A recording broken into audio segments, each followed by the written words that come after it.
Hello, everyone, and welcome to the Gayest Generation, where we hear LGBTQ older adults speak for themselves. My name is Jacob. I am so glad you're tuning in to this episode. Every episode, we sit down with a different member of the LGBTQ community who laid the foundation for the freedoms we have today. Their stories, more than ever, must be heard. In this episode, we speak with Beth Bashert. We discuss the art of being butch, the wisdom gained from being a car saleswoman, and what it means to live a political life. This is the Gayest Generation.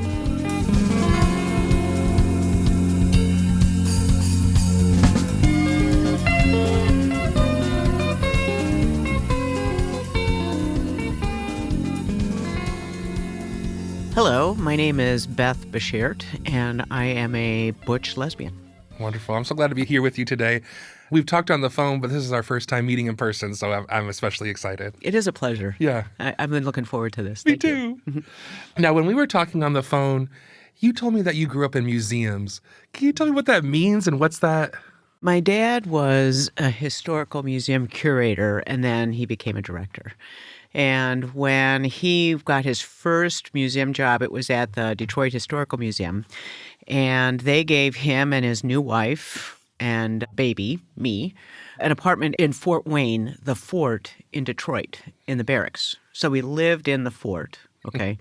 And then 2 years later, he got a job in Fort Wayne, Indiana. So we moved from Fort Wayne to Fort Wayne, which was hilarious.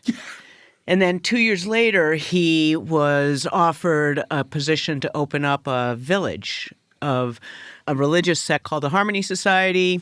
They were an ecstatic group, not unlike Shakers, who did not procreate or reproduce, so they died out, and they left this incredible village behind. And he was the opening director of it, and they gave him a house on the grounds for his family, right? Mm-hmm. So I'm 5, my sister's 3, and our museum was the backyard. Wow. And it was the 60s. It was, there was no rules, basically. We went anywhere we wanted.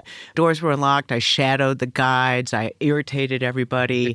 I played around with exhibits, That was my backyard. I touched history all the time. Wow. And so, I think that gives me... I look at whatever I'm considering from a historical perspective, like how did we get here, right? If I try something new, I usually try it with older technology rather than the newest technology. I see. Because that's going to help me understand it more. And that was long before I got old enough where technology became harder. Well, it seems like what a fun way to be a kid. Oh. What were you like as a kid? I was a big old tomboy. Mm-hmm. I was wanting to be outside all the time, riding my bike, playing basketball, playing hide and seek in the museum, running around the museum. I found secret hiding places all over the place to play with, laid in the grape arbors of the museum and, played with my friends there. I was kind of like a rough and tumble tomboy. Sure. Right? Came home dirty every day. Yeah. Yeah. And I was told that whole time, by the way, right? Don't worry, you're going to grow out of it. Yeah. Right? Yeah. When you're around 12. Did you grow out of it? Clearly not, right? Yeah, but that was, and we lived there until I was about 10. And my parents separated, and my mom got custody, and she moved us to a nearby town. My dad stayed at the museum until I was about 18, and we would visit him there, following that for the next, 10 years, 9 years. Yeah. And I understand you also did a good portion of growing up in East Detroit. Right. So will you set the scene a little bit for us? What time period is this? What is East Detroit like? Some scene setting. This is 1972 when we moved there. We were living on Kelly Road just off of 10 Mile Road. So let me see now. It was an apartment complex, and the building next door was my junior high school. Wow. So I looked in the parking lot outside of my bedroom window at the junior high, right? Let me see. At that time, East Detroit was East Detroit. Now it's East Point. right? Okay. Yeah. They've renamed it, and it's no longer dominant white anymore, right? I think we had literally one black kid in our high school. I'm not making that up, Yeah. right? And in a class of 700, graduating class. So that's what it was like then. My grandmother lived about 6 blocks away. My mother was totally blind, and I was the oldest. And so a lot of the responsibility for the house and our life fell on my shoulders. Shopping fell on my shoulders. Bill paying fell on my shoulders, right? Et cetera, et cetera. And it goes from there. And so that's what it was like. Now, for somebody who might not have the experience of being a caretaker, or for somebody who might not know anybody who is blind or visually impaired, what was your experience like being the child of a blind parent? And what's something that you think might surprise somebody who has no reference point or understanding of what that's like? That is a great question. Blind is particularly interesting in disabilities, and I think they all have. Each particular disability has their own kind of aura. My mother had vision for about 10 years before she lost it, so she had a minuscule amount. So she knew colors and she knew shapes. Without that, she would have had no point of reference, right, for instance. My mother was also a very capable woman. She got her master's degree, Phi Beta Kappa. Hey. She refused all accommodations, okay, including, aid from the state that would have kept us out of poverty. Sure. She did all the things in the house. She could cook, right, but she couldn't carve the chicken. Right? Okay. Everything has a thing that she could do up to a point and then needed something, right? And we're also doing all of this from 72 to 78 in a climate of really quickly increasing poverty, right? And so that became a factor as well, right? And then my mother became less stable, started out not real stable, and then got less stable over time. So her decision-making was not very helpful a lot of times. And so I learned to question everything almost immediately. Okay. And, come to my own conclusions. And a lot of times I had to execute what I thought was the best solution against my mother's wishes. Yep. Right. And when she says, I don't want none of these accommodations, why? So she read Braille. She used a guide dog, right, until our guide dog died. She had to force the schools to teach her anything when she was going to schools, okay? She had to pick at them to teach her to type, okay? Now, a blind person can type and relatively comfortably and easily, right? And but they didn't want to teach her, and that would have been the only form of written communication she would have had, right, with a sighted person. She just learned to do everything herself and pushed away all help, and I mean all help, to the detriment. So she was an all or nothing kind of a gal. See. Yeah. What about your experiences caring for your mom in that way informed who you are as a person today, if at all? It's given me some boundaries that I have to carefully watch. Wow. Okay. Right? I very much view myself as a caretaker, right? My sister, my only sister, is younger than me, and she's paranoid schizophrenic, and I'm her advocate. Yep. Right? And I have to be very careful about how I get involved with her care so that I don't get pulled in too far. One of the things I learned was that I could give, this is more of as an adult, okay? I could give my mother and my sister everything I had, and their lives would not change, okay? So if I can't change their lives, then what I want to do for me, and that's to be a good daughter. I want to be a good daughter, okay? So I learned to do what I could that would make me, in my own mind, because nobody else was going to tell me, a good daughter, right? And a good sister, right? And I feel like I've done that. And you were creating a rubric for yourself for what that was, what it is to be a good daughter. What is it? Yeah. Now, I also understand that in the 70s, well, let me ask you this first. As you're growing up in these different places, having these different experiences, how are you grappling with your queerness? Or where is that amongst all of these layers? I used to take these long walks at night. Yeah. Right? I couldn't sleep. I've struggled with sleep my whole life. And East Detroit is 2 by 2 by 2 miles. Okay. Right? So I would walk the circuit at night, and I would talk to myself, and talk to the world and try and talk through, and I would list things that were going on, and I would say, hey, it's not enough that I have to deal with this, and I have to deal with this, and I have to deal with this, and I have to deal with this, right? And then I would say, and on top of it all, you made me gay. Yeah. Right? And there I was, right? And that's not a factor. It was a place where I could talk at the time. Yes. But like at the time, I'm 15. I can't do anything about it now. I'm not going to worry about it now. I'm going to put it off, right? Until until I'm more, until I actually have some tools for starters to deal with it, right? So how did you know what gay was? Or what was your understanding of gay even before you knew you were that? So when I was young, right, like 5 and 6, right, I told my parents I wanted to be a boy, right? And then after a while, I saw the equipment that boys have, and I thought, okay, that's less interesting.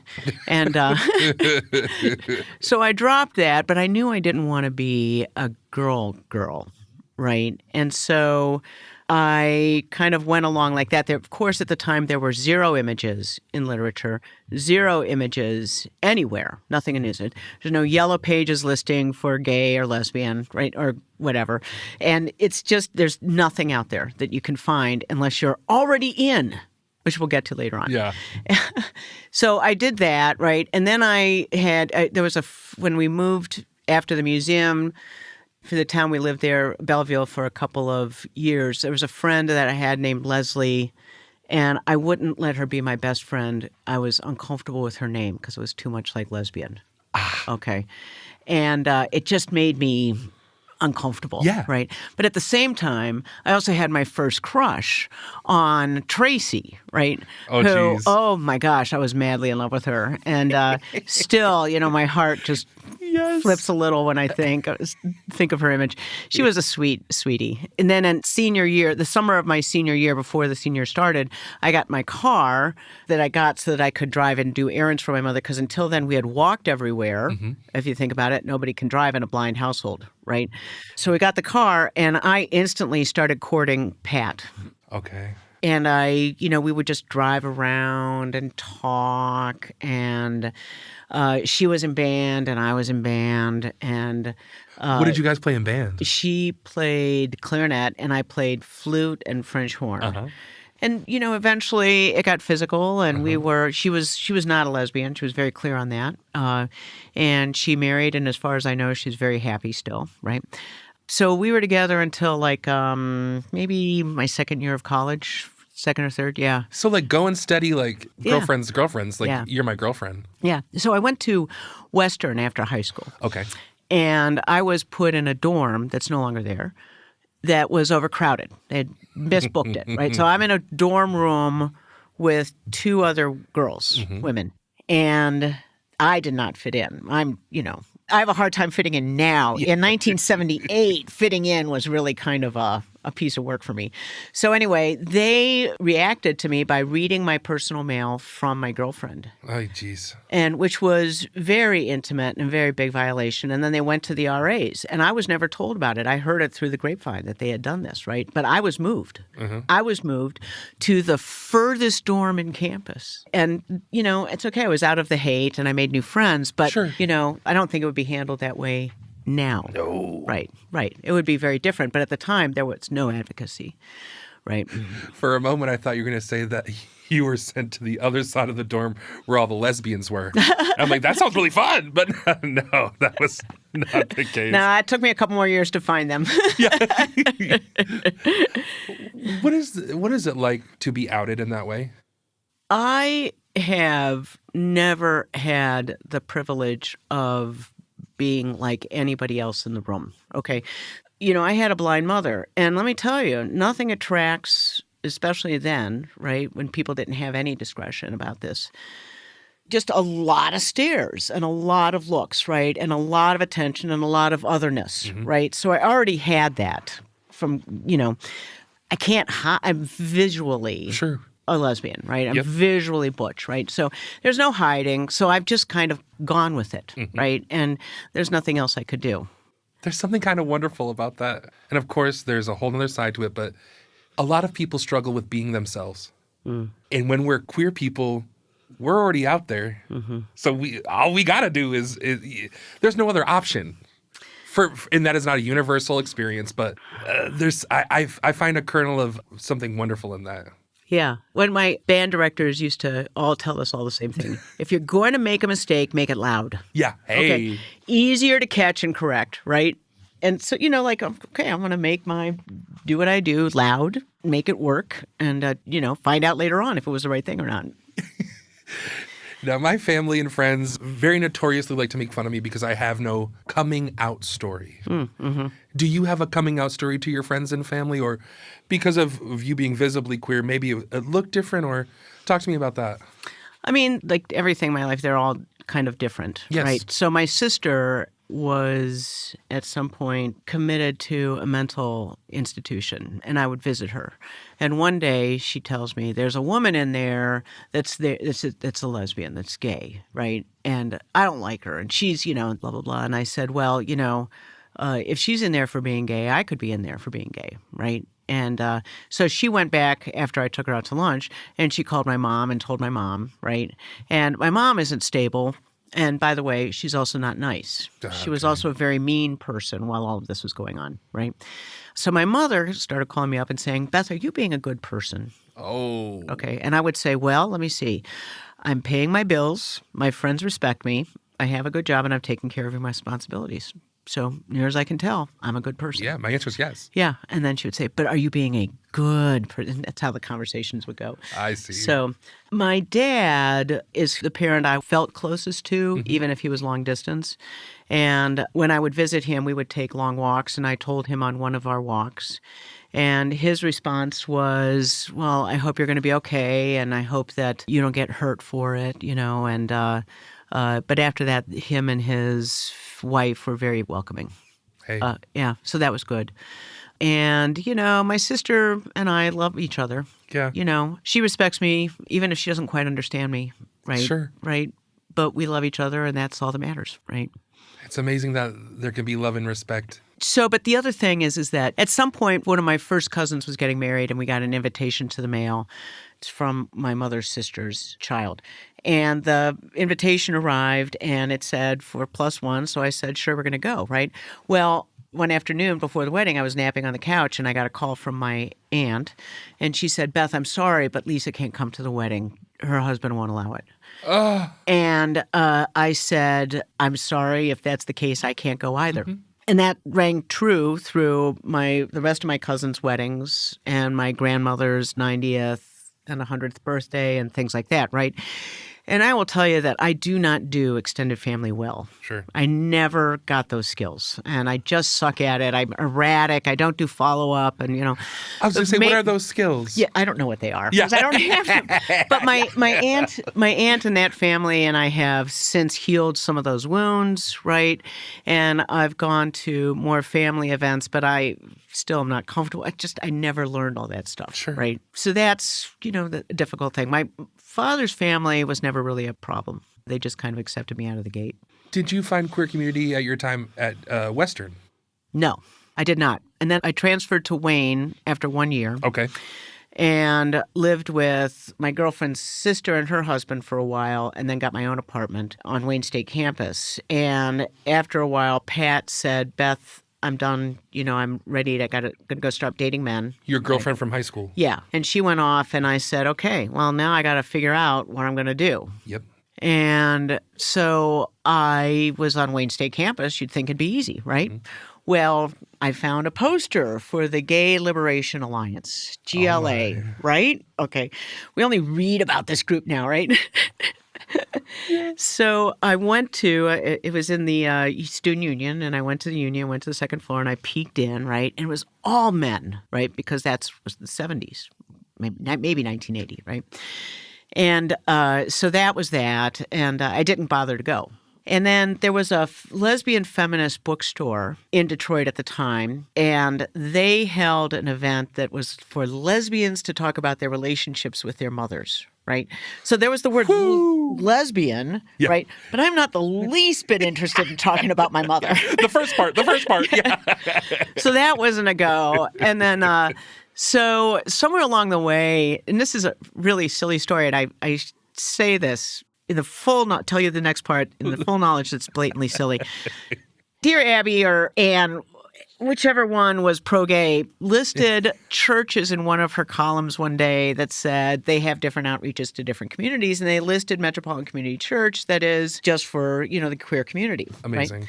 And so I cut the article out and I stuck it in my wallet for months. Okay. And every once in a while, I would call the church, right? And now I know who I was talking to, by the way. That's crazy. Yeah, full circle. But I would ask some really stupid, innocuous question, like, I'm not Protestant. Am I welcome? I'm actually Jewish. So, that was a bigger problem than I was letting on, but still. Anyway, one Super Bowl Sunday, 1981, I showed up. Wow. And the first night I was there, my biggest dream that I'd hoped to do as a lesbian, to play on a lesbian softball team. I was recruited that night. Night one! And I met, some other women my age, and I met other women, period, that I'm still, one as a neighbor, one, I've watched their children grow up. I'm friends with their children. It's just fun. Yeah. Oh, that's amazing. Yeah. But it wasn't the answer for me. Ultimately, Mary, one of my friends that I met that night, started taking me to the bars, and she and I became roommates. We lived in Palmer Park. The apartments on 6 Mile and Woodward, which were at the time was a very gay and black neighborhood. That's all that lived there. It's all huge. You got to drive through it because the buildings are beautiful. Okay, they're built in the 40s, or 30s and 40s for housing population. High ceilings, beautiful. Anyway, I lived there with Mary for a while, and Mary took me to the Amigas. The Amigas. Amigas. And it was a small bar. The dance floor was about the size of this room. Oh, my gosh. And for the listeners, we are in... 10 by 10? Yeah. Yeah. Okay. There was one pool table. The bar area was maybe 2 or 3 times the size. And it had 2 video games, right? And that was it. And it was where the tough girls, which is secret code for the working class girls, hung out, gals, right? It was a good fit for me. So I hung out there. And then I started working in restaurants at the Rooster Tail. I learned to be a bartender. I applied to work at the railroad crossing, which later became the Rainbow Room, which is now gone. Okay. It was on 8 Mile. No surprise here. It was near a railroad crossing. And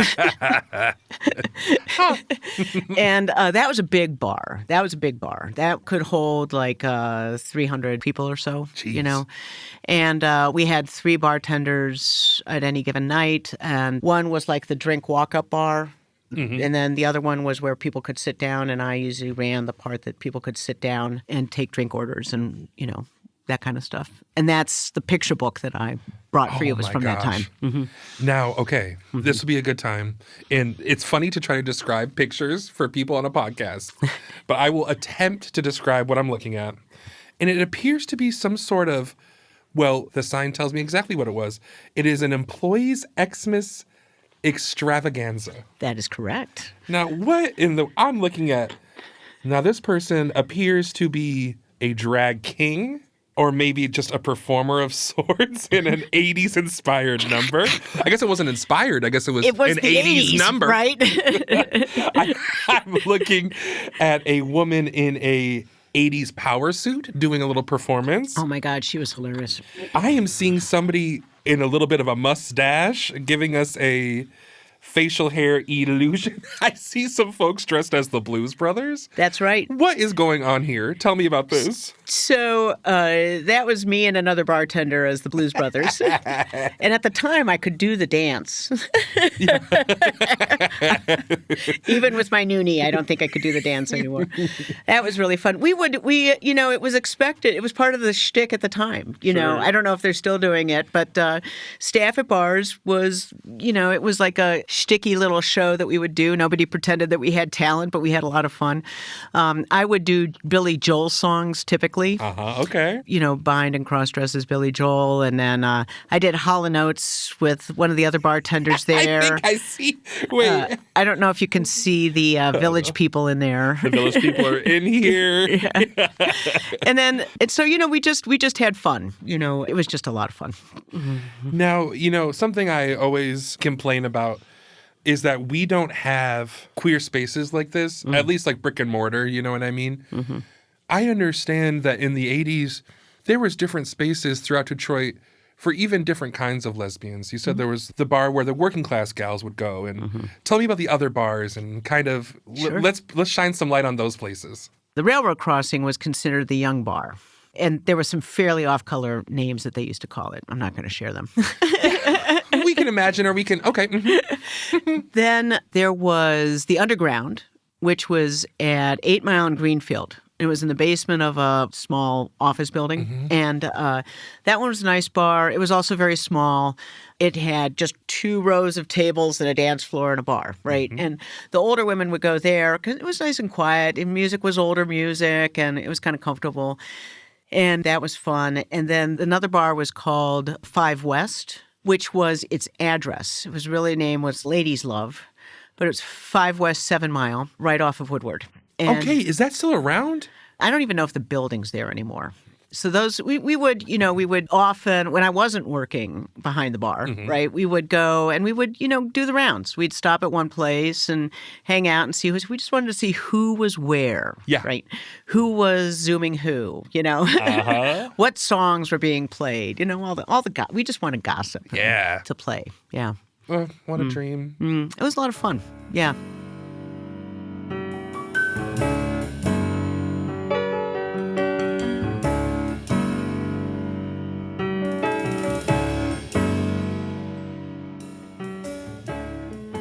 So, moving out from college and your time in Detroit, how did you end up in Ypsi? Or is that fast forwarding too far? So, a few things. One was that in 1986, a number of people who I knew died from bar-related lifestyles. It was one of the first AIDS deaths in Detroit. I see. Okay. There was gay bashing. A friend of mine was shot in the head. And another manager of the railroad crossing committed suicide on a cocaine binge, right? So bartending in the gay bars and the gay lifestyle was not looking like a long-term strategy at a certain point, right? I understand. And I loved it. I had a great time, but there were also some very dirty parts of it, right? A lot of alcoholism, the drugs, right? And the bars were never in safe neighborhoods, never had a safe entrance, right? We all had guards, but, guards are guards. Yes. Right. So I had dropped out of school. I actually have a learning disability that at the time there were not accommodations for. I didn't know how to ask for them, even if there would have been, because my mother never taught me how to ask for an accommodation. Hey. No, I just blame her for everything. Yeah. No, that's what they're there for. No. I dropped out, so I decided to try it again. I enrolled at U of M. I moved to Ann Arbor. I quit the gay bars, got a job out here, started working and going to school full time, and I put myself in therapy. And that's how I ended up out here, and that's about 40 years ago, almost 40 years ago. Yeah. I'm a big therapy person, so I have to ask, how has therapy affected your life? Or what role does it play, or what role did it play? I'm a major advocate. Yeah, I really do. It feels like, I came with a lot of baggage. When I was single and in the bars, I did not feel that I was healthy enough mentally to be in relationship with anybody, right? So now, at the same time, women like attachments. And if you kissed a woman, then they thought you were married. Oh, no. Were you a player? It was a defense mechanism. I tried to date two or three women at once so that I would have, no, I can't see on Tuesday, but Wednesday's free, right? How do you keep that all straight? You must have had a planner or something. Okay. Mm-hmm. Anyway, it was silly. It was fun. I had terrible taste in women, as we all do when we're young and not dealing with our shit yet. And Yes. but meanwhile, I had fun, and I still have friends from that time period, right? Yeah. And women that I dated for that time period that I'm still in touch with. And we were all young Yes. at the time. Yeah. And you're telling me therapy kind of helped you figure all that out and... I learned to put things in perspective. I learned what to look for in somebody else so that I was looking for healthy people rather than finding the nut jobs that I was really good at finding at the time. Right.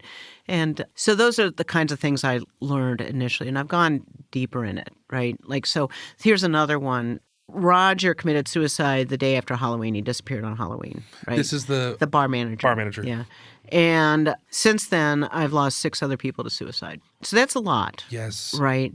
And it was part of the lifestyle at the time. The gay community at the time, I don't know the current stats, but had a very high, self-harm rate compared to mainstream society, whatever that is. Yep. Right. And so that was kind of typical, but it was messing me up, let me tell you. And so I don't know if you've ever heard of EMDR. Really, The lights? Yeah, the lights. Tell us about EMDR. What it does is it's physiological. It's not talk therapy. Okay. Whew. You use talk therapy with it as a tool, but what the eye motion, or if you use other tools, right? The motion of the idea of triggering one side of your brain, then the other repeatedly, right? While you're visualizing things related to something that you want to work on, just literally reorganizes your memories. And then it's like the problem, like for me now, suicide, I understand it as somebody who's in a lot of pain. I understand it as somebody who didn't get the help they needed at the time. I understand a lot of things, but I don't understand it with the anger that I had then. Sure. Wow. Yeah. And so that's just one example. For somebody who might be listening to this who is thinking, I'm about one step away from going to therapy, what would you tell that person to push them off the cliff? Hey, go for it. I would say do it, because you can always quit. Yeah. But you know what? And you won't know till you do it. And you won't know until you do it. Right. And then, find somebody you like who feels like it's going to actually make you work. Yes. But also is going to work well with you. It feels like dating, finding the therapist. A little bit. I mean, I used references and knew what I was walking into often, but, sometimes nowadays people do it online. I did my last round of therapy after COVID online, and it was very effective. Amazing. I understand you've also spent some time being a car saleswoman. 20 years. 20 years. What's something about being a car saleswoman that might surprise somebody? We're not all assholes. Hey, there we go. Now, I legitimately might be an asshole, but not every car salesman is. But here's the thing. Like, buying a car rates, legitimate studies, right in between for stress, right in between getting a root canal or going to see a lawyer. Right. And so I tell people when they're sitting at my desk, you would rather be having a root canal than talking to me right now. Yeah. Okay. So let's make this as fun as possible. Right. Oh. But, when I started selling cars, I didn't know anything about cars. But I decided that it was not a car business. It was a people business. Sure. And if I took care of the people, the sales would follow, and it worked. Right. And I made a good living, and I enjoyed it, and until I didn't. And then, then it was close to retirement, so I just kind of continued until I retired. What did you learn from being a car salesman? A lot of human nature things. Yeah. Right. I learned that once somebody says no, they will not change their mind. Okay. However, with new information, they might make a new decision. Okay. Okay. That's one truism. Yeah. Right. Another thing that I learned, I tell this hilarious story. It's hilarious to me anyway. People would say, Beth, this is when they tell me their needs. Beth, I need to have leather seats. I have a dog. And I want to be able to clean up the dog hair easily, right? And then the next person would say, Beth, I need cloth seats. I have a dog. Because I'm worried my dog claws will tear up the leather, right? So here's two things that are true. One is dog hair goes everywhere, not just on the seats. It is in every corner of your car, and it is never easy to clean up. And I've never seen a dog claw nails destroy a seat before. I've seen a dog eat seats. I've seen that, but never clawed, right? And so, it's like I learned that people want to rationalize. They find the facts that goes along with the decision they've already made. Mm-hmm. Okay. And, sometimes in there's a question they didn't ask themselves while they were making that decision. So sometimes asking questions, even when they say something like, I want this thing, is helpful, right? So those are some of the things I learned. Anyway, I wish sometimes people would just say, hey, I want this thing because I want it. Yes. Right? Wouldn't it? Just own it and enjoy it. No explanation needed. Right. Something we've touched on throughout the interview so far is your identity as a butch lesbian. Mm-hmm. Will you tell me, like I'm stupid, what that means? What is butchness and where does it fit into being a lesbian? So I am a male-presenting, cross-dressing lesbian, right? And so... Hey, there you go. Yeah, I mean, that's it. My butch friends and I have had more discussions about this than I can even begin to tell you, right? Like, and I'm not a tool lesbian. Sure. Right?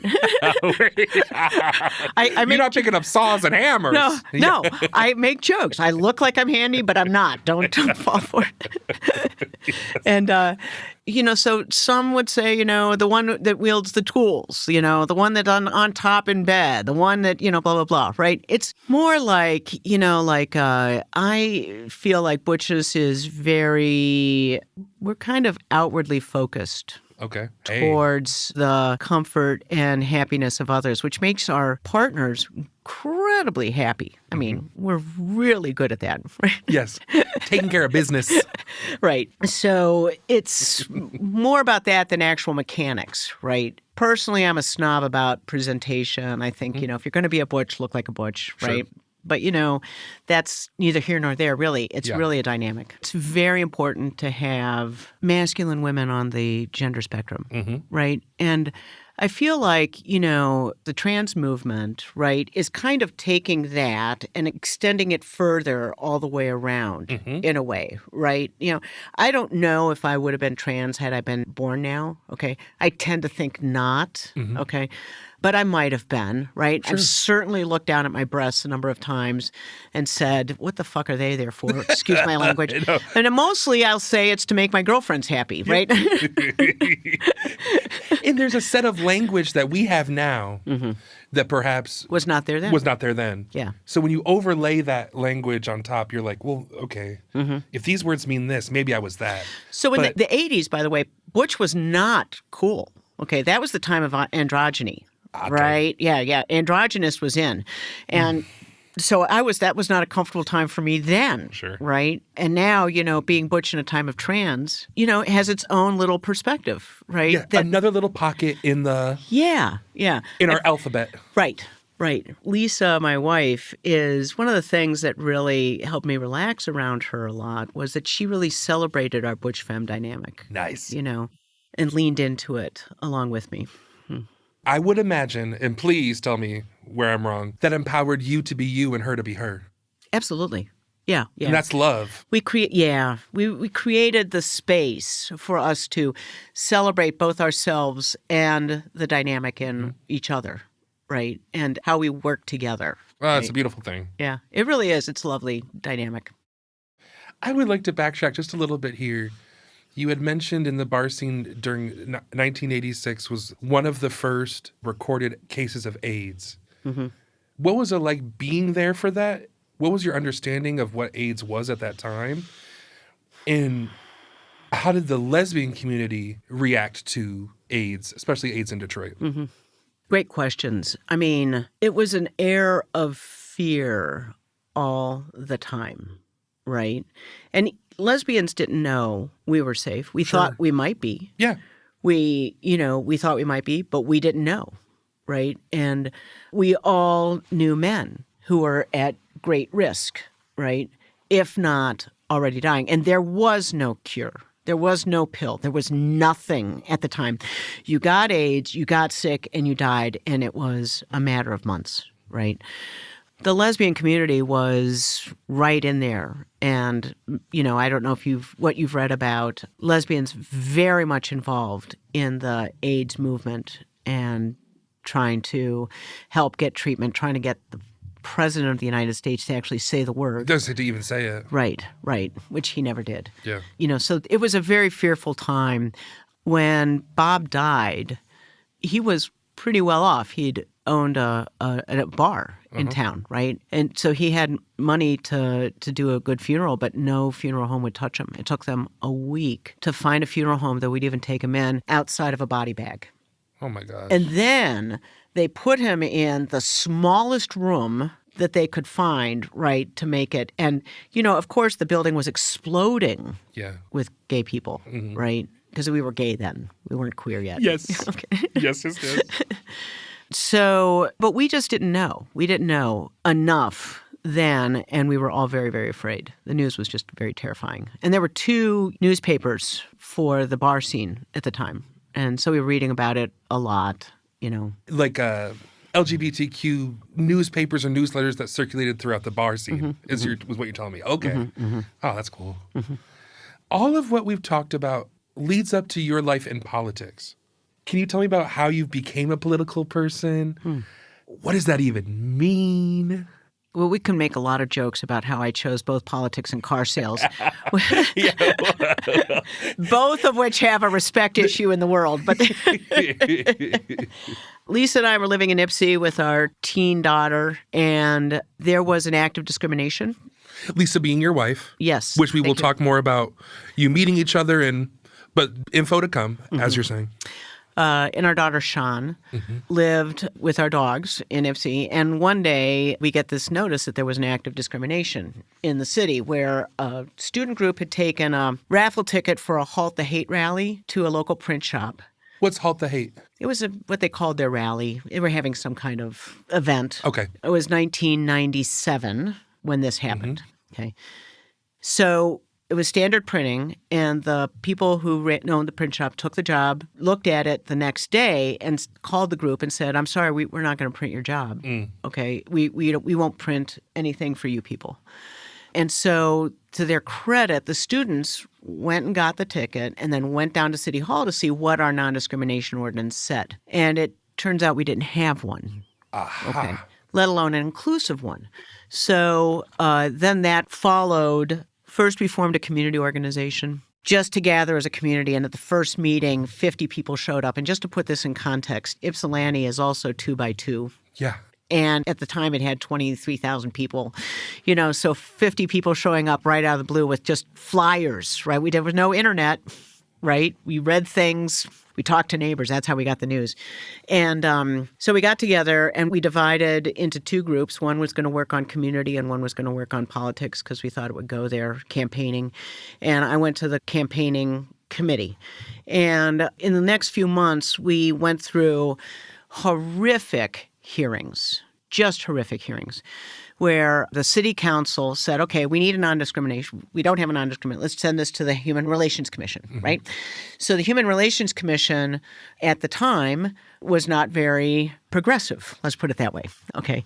And they held, I think, 4 different meetings that were so well attended it had to move to the high school auditorium, okay? And people would come from everywhere. They came from out of state. They drove for hours to come and tell the Human Relations Commission what terrible people we were, okay?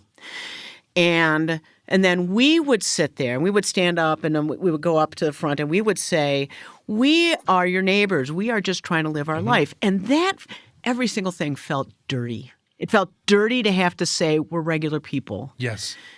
It felt dirty to hear all that stuff. It felt dirty to have the process be allowed, right? Sure. Yeah.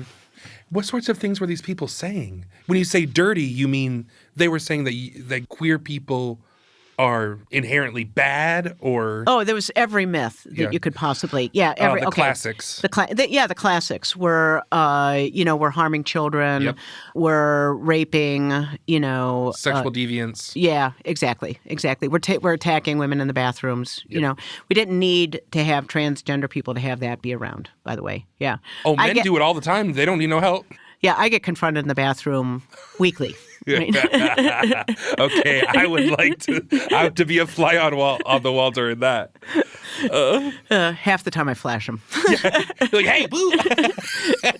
Well, at that point you should be charging. But as you're saying, No, it's seriously though. We had to go to it, yeah, and then we would go out as a group or groups, and we would drink heavily, and then I would go home and I would shower for like an hour. Yeah. It felt like I wanted to just get all of that shit off of me that I felt like they were. And I apologize for swearing on your show. You can swear, shit.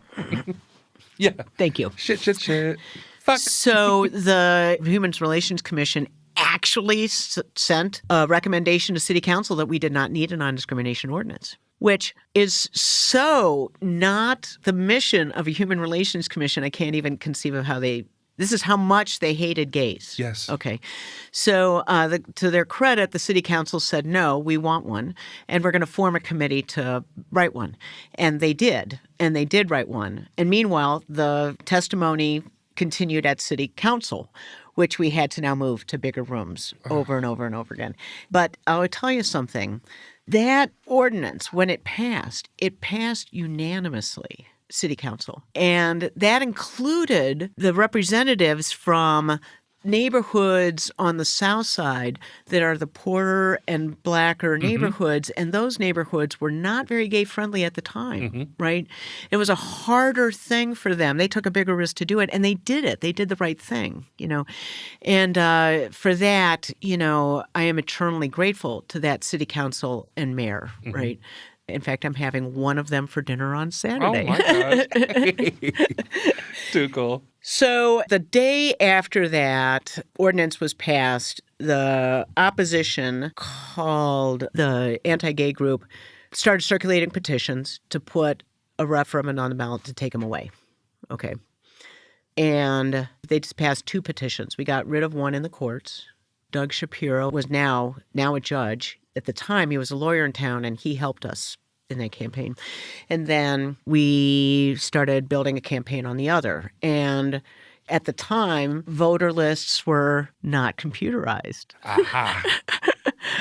Right? And, and at the time, these campaigns were going on all over the place. Oregon had just had a half dozen, a number of them, right? And they'd lost almost all of them, right?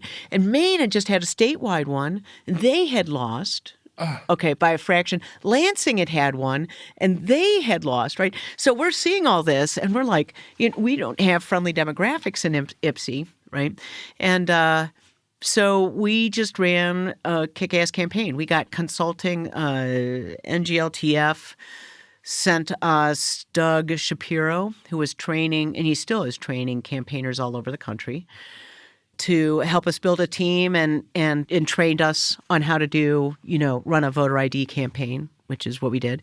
And when the campaign was over, we had won that election by 12 points, which was the largest victory since Anita Bryant had brought her hate message. Oh my gosh. To the country. And that was a pivotal point turning away from gay rights at the time, was Anita Bryant. So that was a big deal. For folks who don't know, give me a little bit about Anita Bryant. Anita Bryant was a singer who got picked up by the Orange Juice Company, Orange Juice Compodium, whatever they're called. Orange growers. She did orange. She sang orange songs and did orange campaigns all over the country for like a decade, right? But she also decided that gay people were stealing children and hurting children, and she took that all over the country too. And she had it was the beginning of that Christian movement away from gays was her work. So there were 2 petitions that they circulated. One was to get rid of the law that had just passed, the ordinance, okay? The other petition was to add to the city charter, which is like the constitution of the city. Okay. Right? They wanted to add in there that gay, lesbian, and bisexual people would not be allowed any protections under the law in the city of Ypsilanti. And so we got that second one thrown out. So the only vote we had to fight was the first one. And that's a good thing, because if it had gone to election, it would have been a yes and a no, or a no and a yes. It would have been opposites. And that would have been incredibly difficult to try and educate voters to do. So, and then they came back in 2002 with that language about no gay, lesbian, and bisexual people can have protection in the city. And they got petitions passed, paid for by Tom Monahan from Domino's Pizza, to put it on the ballot. And it got put on the ballot. And we defeated that 37%, something like that. And so now they leave us alone. Fantastic.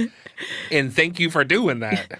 So, at the end of the campaign, right, I had moved away from working in the food and hospitality industry, and I had tried working with a company that went bankrupt. I was their chief of operations for a while, and then they went bankrupt.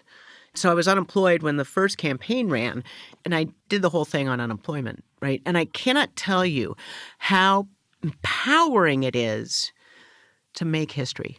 Right? We made history. Yes. That just blew my mind. And I wanted to do it more. And so some friends and I got together and we formed Equality Michigan. And there were 4 of us, right? And we each took officers and then we recruited a board. I was a president. Somebody else was a treasurer, right? And we recruited a board and we started figuring out how to try and do voter ID all over the whole state. And that was really exciting. That first year of operations, we were in the top 50 PACs in the state of Michigan as a governor's race, right? So that was very empowering, right? And so meanwhile, I'm doing all this as a volunteer. I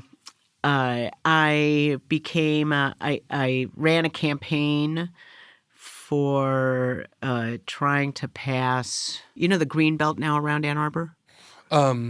No. The Green Belt? Yeah, the Green Belt.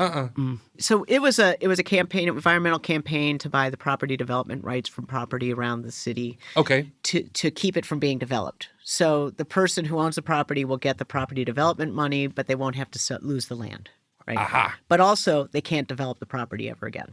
Right. Okay. So that's kind of how it worked. And that campaign failed, and then they came back later on because Ann Arbor wanted it, but the rest of the county didn't.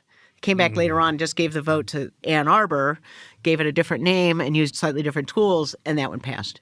I ran that first campaign. I worked for NARAL as a community organizer for the state. NARAL? National Abortion Rights Action League. I ran a couple of small city campaigns as a volunteer, and I was working in nonprofits. I was just doing community organizing, right, and just playing around with building my skills and learning different things.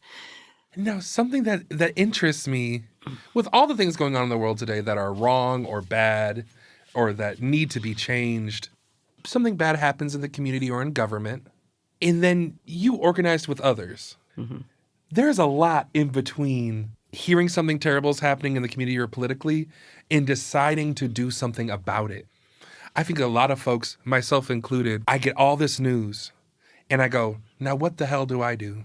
What is it about you where you said, we'll simply organize? We'll simply get out there on the streets and talk to people. We'll get all the paper voter IDs and we'll figure this out. For folks who might be stuck in a little bit of a lurch, who want to enact, what advice would you have for them? We make jokes in my family that I am thought to action. Okay, just so you know. We say we're going to do something, and I'm getting up right there. Yeah, you're halfway done. So words are magic. Words are powerful. But words are also, like my recent life experiences told me that words can, in fact, cause a lot of damage to myself. But that said, in general, words are okay. It's, if you've got a safe space, you can talk about and say, look, I'm mad about this thing. What are we going to do? I don't know what to do. Do you know what to do? Somebody else knows what to do. Okay, what do we have to do this? We just ask more questions.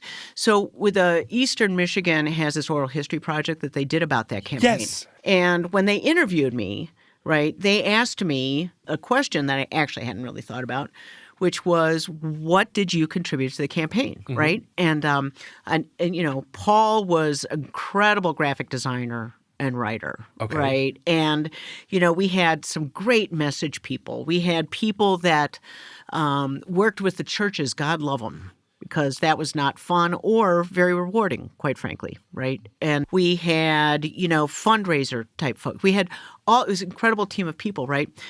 But when I was in the room, stuff happened, right? I would say, okay, now we've made this decision. Who's going to take the next step? When is that step going to happen? When can we hear back from you? Okay, you're going to take this step, right? You're going to do that. There's stories I can tell you that people say I said to them.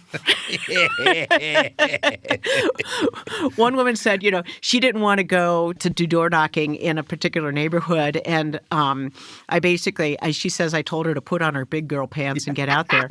I mean, so, it was just like what I do is I say, okay, I can visualize the steps. I can say who's going to do them, keep track of who's doing them, do the follow-up, make sure that they have the tools that they need. That's how something happens, right? And I think you can't be afraid of failing. You really can't be afraid of failing. From personal experience, I can tell you failing is really not fun. No. But I learn more from my failures than I do any other time in my life, and not all the lessons I've liked, right? But they were important anyway, right? Yes. So, but, if you're afraid of failing, I mean, we could have lost the campaign. Sure. But we would have gone down doing everything we could. And if you got wrapped up in the thought where we're going to lose this, you might have never even done it. Right. But we could have lost it. I mean, every moment we were afraid. There's no surveys. There's no indication at all, right, that we're going to win. We were afraid of violence at the time, right? And, I just had to pretend like we weren't. Yep. Right. Although I will tell you that Lisa and I did poke a box on our porch a couple of times, Aha. When we got a delivery. I see. Right. Yeah. I can imagine. Sounds scary. But you had a mission. It was so intense. Yeah. It really was. Yeah, it was amazing and empowering. It was just a beautiful, beautiful moment to say, okay, it's not just that the ordinance is there. City ordinances are not really, really very strong ordinances in general, right? Cities don't have the power that the state or the federal government does, okay? But to get to that win, okay, we lost one precinct by 3 votes. Okay. 3 votes. We won one precinct by 1 vote. And we had a guy there that was counting. He had lists of the voters that we were expecting. This is legal, okay? Yes. Okay. And he noticed that a friend of his hadn't gotten there yet. And he got in his car 10 to 8. Went before the polls closed, went to his house, picked him up, brought him back, and he voted, and we won that precinct by that vote. I mean, there were just some really big victories in there, and then the city felt so much more accepting, right, and comfortable. And then that leads into you being elected as mayor of Ypsilanti as an out lesbian. What year was that? 2018. What is it like running a campaign to be mayor, but also being an out lesbian at that time? It was not a factor. Sure. It was not a factor. Now, it was not a factor in that, yes, some people did choose to vote for me or not vote, mostly not vote for me because I was a lesbian, right? I'm a little more moderate. Okay, so there were some progressive queers that were like, don't vote for Beth. Sure. Right? Okay. And, that's okay. But other than that, it wasn't the factor, right? I brought a vision to the city of what I hoped to do, right? And that is what I wanted to do. And it didn't matter what sexuality I have or what gender I have or if I have a horn on my head or not, right? Yep. I don't, by the way. But let the record show there is no horns upon Beth's head.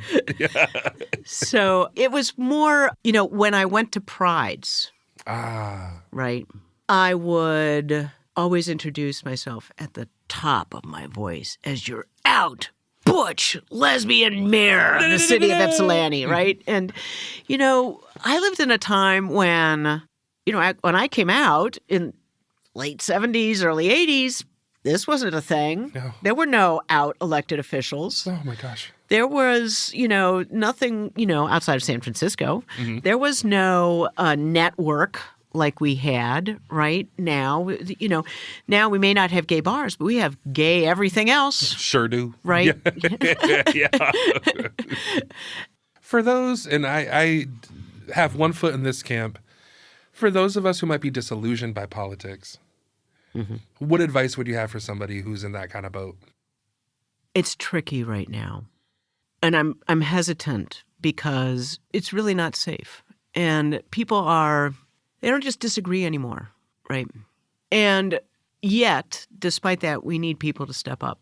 And I don't think what we're experiencing now as far as violence and vitriol that we're experiencing in politics, I don't feel like that's sustainable, Yeah. I feel like something's going to change. I don't know if it's going to be soon or not, right? But it will change because politics is, if nothing else, it's cyclical. Okay. Wait, tell me what you mean. So we've been through times like this before with fake news. We've been through times like this before when all the laws and all the economics benefit the rich and not the working class, right? And over time, at different times, we've elected different people and they've corrected it, right? And we've got better laws and tax laws for working class people. We've had better dialogues at, where there was actual compromise, right? But we've had times like this where there's been no compromise. Yeah. So all of this has happened before. It's incredibly cyclical, right?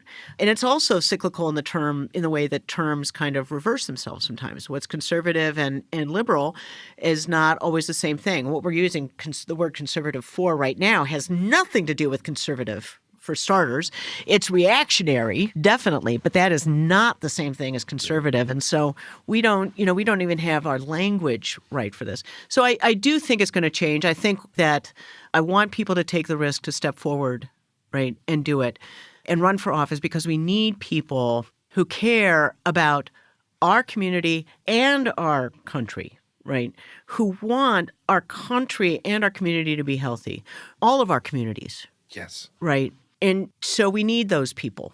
And at the same time, if you're not ready now because things are weird and wild, right?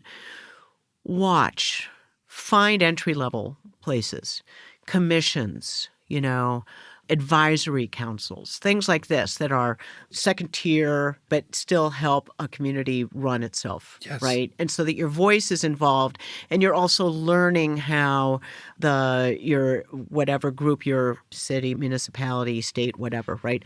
So that you're learning how it works, you're getting involved, your face and your name are being out there. So when the time is right, you will be able to step forward more if you want to. Yeah. Mm-hmm. Looking at what's been going on in your life these past few years, something you were telling me about is that you recently converted to Judaism, but remain an atheist. I don't know if atheist. I just don't really believe in much of anything. So, I was really clear. I was really clear. So I'm half German Jewish, half Greek, and I was raised Greek Orthodox nominally, right? And it's beautiful religion, right? But I'm really not the right fit for me. Judaism is the right fit for me, right? But I've never been a God Jew. I've never been a God anything. So I'm here for the culture, for the history, for the community, right? I want to be embraced by my community and embrace them and be a part of that at this time. What is something you learned from the process of converting to Judaism, whether that be about yourself or the world or... It's going to sound weird, and it's kind of a relief, right? Like so many parts of my life are just weird and wild. Blind mother, museums, butch lesbian, right? I just, I got so many little weirdnesses going on, right? That Me too. It's just normal. It's just okay. I'm not special. There are more half Jews out there than you can shake a stick at, right? And a number of them convert, right? Like I did. A number of them don't. A lot of people who are various combinations of Jew and not Jew are always part of the Jewish community. And this makes so much sense to me, right? Like we raised a daughter who is not gay, but she lives in the gay community, lived in the gay community. She is definitely part of our community, right? And I will really get in somebody's face if they argue with me about that, right? And so the walls of our community are very porous, and the same thing is true of other communities. Aha. Okay. And so it's just so normal for me to have done this. And I get to relax into it. Yes. And I'm having more fun than I can begin to tell you. You're part of the flock. Very cool. I don't know. It's been only a few months, really. So I'm still learning. But I have to say it's been a very good experience so far. As a queer person, are there tensions or connections between your spirituality and your queerness? Maybe not so much. What is that relationship like? So, going back to the part where I feel like I have to question everything. Yep. Right? Okay. So I also feel like being half and being, half Greek, half Jewish, being kind of a person in the gay community that's on the edges sometimes, right? Because of my butchness, right? All those things those are liminal feelings. Okay, those being in that position, right? And so I want it to be all one thing, right? And it's not a coincidence that I picked a time when anti-Semitism is on the rise in a dramatic way, right? And I'm attracted to protecting people. I see. Okay. Your identity as a caretaker. Right. And that's how I ended up in that role in the gay community, the LGBTQ community. I don't know what role I'm going to have in the Jewish community, right? Still new, still exploring. Yeah. Right? Letting kind of things flow. And if I don't have a role, that's great. Yeah. I'm a full member of the tribe, right? Yes. That's what I meant when I said flock. I think I meant tribe. Yeah. Okay, very cool. Yeah, it's last couple of years have been a couple of years of transition for me, right? You know, I converted to Judaism. I retired. We became grandparents a few years ago, right? Oh, and wonderful. I'm a bubby, and I love being a bubby. And hilariously, my wife Lisa is now calling me Bub. Okay. Oh, I love it. Yeah, so a lot of transitions, and that's just one of them. And, you know, I'm picking up new hobbies now, right? So, you know. I was just going to say, my next question was, what does your future look like? I haven't a clue. Yeah. Right. There's a lot of things I want to do.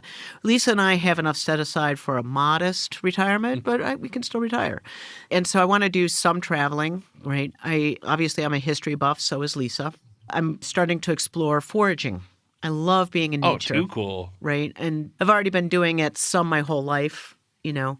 I am taking classes through online classes and through the synagogue and through the library. I'm taking classes, right? And I'm very fascinated with taking more and more history and archaeology. That's what I want to read about when I'm not reading science fiction. Yeah. Oh, you're a big science fiction fan. Big, yeah. Okay, what are some of your favorites, whether that's recent or from before? Oh, I grew up reading science fiction. So comics, novels, movies, the whole shebang. Novels. Okay. Almost all novels. Not even many short stories. I am Star Trek geek, and I did see Star Wars, everything. But I'm definitely Star Trek, big time. I joined a science fiction book club recently, and that's being a lot of fun. And there's just a lot of good stuff out there. Sure. I could recommend books, but that's not what this podcast is for. Well, you know, we are a library, and if I'm talking to anybody, I'm like, give me a book rec. So give us one. Eternal Life. Eternal Life. Dara Horn. Okay. It's about a woman who lives forever. Oh my gosh. Yeah, and it's amazing. I cannot put it down. Yeah. And is this something that you've read recently? I'm in the middle of it right now. Oh, too cool. I'm in the middle of that. If you want a really just fun science fiction book, Hollow Kingdom. Okay. It's post-apocalyptic where people have become essentially some version of zombies, right? And there are no survivors, and the story is told through the animals. Cool. Okay. Now, yes. The lead voice is a pet crow of a really beer-swigging guy who thinks his name is Shit Turd, and he thinks the name for human beings is mofos. So, and it's humorous, it's deep, it's a great book. There's 2 in the series. I highly recommend them. Hollow Kingdom.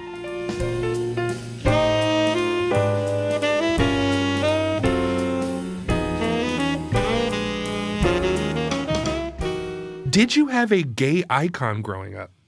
No. Who was your first celebrity crush? Oh, who played Cinderella? The old one. Leslie Ann Warren? Leslie Ann Warren, yeah. Leslie Ann Warren. You got a musical gay in this room. So yeah. Oh, man. Oh, Leslie Ann Warren in Clue was also She was great in there. Did you, you saw her in The Birdcage. Oh my, that is her. Yes. I need a bird. I'm horny. She's exquisite in that. Yes. Oh, that movie. I need my yearly Birdcage rewatch. What is the biggest difference you've noticed between younger and older LGBTQ folks? It's going to sound trite. Yeah. Okay. Trite is often true. When I was young gay, I had a sense of what had happened before me, right? That there was a struggle to get to where I was, right? I'm not sure that I feel like young queers have that sensitivity. right? I don't know if they make the connection or understand what it was like for older queers that made us the way they are, that we are sometimes mocked for being that way, right? Okay.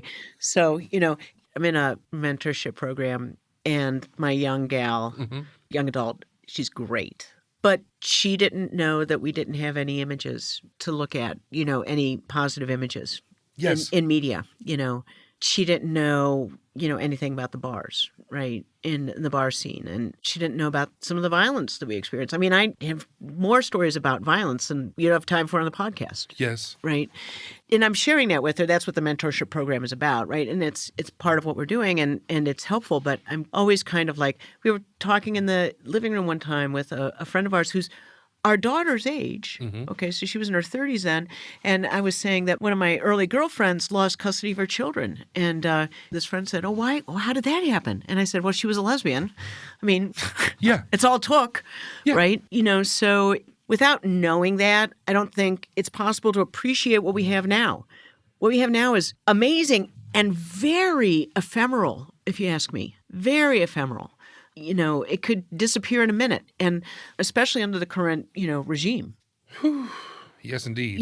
So, me and my older friends, our friends my age, right? We're just, we just put on old armor. Yep. And said, okay, now what's next? Let's do it again. Yeah. Yep. Not our first rodeo. Right. We know what's happening. We know what to do. So anyway, that's what I would say. And in the way that history is recorded, however that happens or whoever does it, they're not recording our history. You know what I'm saying? When you open a textbook, you're not going to read about X, Y, or Z dealing with gay people. When I realized that was kind of like a big impetus of this whole project, was like, who's doing it? Yeah. And of course, there's so many wonderful people across the country who are. But it's not in the same way that... It's not integrated. It's not integrated. It's dovetailed, right? Like there's history. So Elise and I have a library in our house. Oh, fantastic. It's a whole room, right? And we have a wall to history. Yeah. Okay. And one shelf is labeled white male history, and one shelf is labeled feminist history, and one shelf is labeled LGBTQ history, right? And then we have biographies, right? Yep. And, because they're all different versions, right? They all have a lot of truth. There's some kind of truth in there, and they're all important to know. But that said, they're not integrated, and I agree with you. Yep. No, nobody is telling us in the full breadth, and that's a long ways away, I think. I'm curious about the push away from, this history month, that history month, this other history month. I hear people are now pushing against that from those communities, and saying we don't need a month, we need to be part of the big picture, right? All year long. Yeah. Yep. So that push is happening, and, I hope it does develop and continue to. That conversation is big in the library, too. Oh, I bet. My metaphor for it is, I want you to be nice to me all year round, and I want you to be extra nice to me on my birthday. And my birthday is Pride Month. So, Are you Gemini? No, not really. Oh, okay. In the metaphor. Oh, gotcha, okay. I'm a Libra. But I'm saying, respect me the whole year, but then you bring out the cake and presents on Pride Month. Bravo. Yeah. Okay. Yeah, so much for rapid fire questions. What would you bring to a potluck dinner? Oh my gosh, we bring so many different things. Are you food people, yeah? We're food people, yeah. So it depends. I mean, what wouldn't I bring? Well, no, it's there's vegan, there's vegetarian, there's I don't eat this, I can't eat that. There's the ones that can eat everything. We bring different dishes to those. There's all kinds of, Yeah. So today, I mean, we're foodies. So today I made my own gyro meat. Oh my gosh. And my own tzatziki sauce, and we're going to make gyros for dinner tonight at home. Never made it before.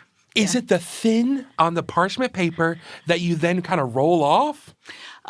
No, that's the phyllo dough you're talking about. Okay. Yeah. No, this is the gyro meat that goes in the. Yeah. It is sliced thin. I have a meat slicer because my hobbies are meat crafts. So I make bacon and cured meats and things. Incredible. Oh my God. There's a joke I can make. I'm not making it. What part of aging has brought you the most joy? A lot of jokes. I too indulge in the meat crafts. But what part of aging has brought you the most joy? Being a grandparent. Ooh. Oh my gosh, do I love being with my grandkids. Yes. They live a block from us, for starters. Okay. And we're close. We have a lot of fun. I'm, enjoying the heck out of them. And it just is very feeding. Yes. I grew up across the street from my grandparents. So it was really, yeah. Oh, you're so lucky. What part of aging has bothered you the most? Oh, the physical stuff, for sure. Yeah. Like cataracts and floaters and, I just got a new knee and blah, blah, blah. It's like, and yeah, by the way, you get tireder faster and it takes you longer to get back up again. Ah! I see. Really annoying. You get to have dinner with 3 people, alive or dead. Who are they? Joan Nessel, who, if you don't know her, she was a femme writer in New York during the heyday of butch femme. Joan Nessel. Nessel. Yeah, like Nestle, only pronounced Nessel. And she formed the lesbian herstory archives that were in her apartment for a long time. Lisa and I visited them there. That's so cool. Yeah, I would do that. Harvey Milk. Love to see Harvey Milk. I cannot watch the movie Milk without... Even now, I might want to sob. Yeah. Right? Just amazing. But he was really something. And I'm going to stop there. Yep. Yeah, that's okay. What do you feel about younger people using the word queer? I'm comfortable with it. Yep. Yeah. I think it's a catch-all. And like all catch-alls, there's weaknesses in it, but it does the job. It's not offensive to most people. I know there's older people that are not comfortable with queer and only want to be called lesbians. That's okay. That's them. I'm perfectly fine with queer. Being a language nerd, I'm like, it serves a linguistic purpose. And people are like, oh. What was your best Halloween costume ever? Blues Brothers don't count. That was Christmas. My most recent costume has been Columbo. Gosh. Nice. Yeah. I'm short. I smoke cigars. Yeah. You're halfway there. I need a notepad and some, stumbling, talk. And it's so much fun. It's incredible. Yeah. What gives you hope? Time with friends and family. As long as we have community, we're okay. Yep. Without community, we don't have anything. So that's when I feel hopeful. Well, I think you've more than survived the big gay questionnaire. And I just want to thank you so much for coming here today and sharing all of these parts of you with us. And just thank you so much. Thank you.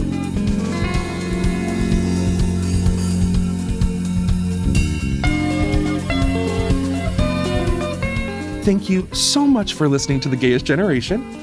Episodes can be found at aadl.org, YouTube, Spotify, and Apple Podcasts.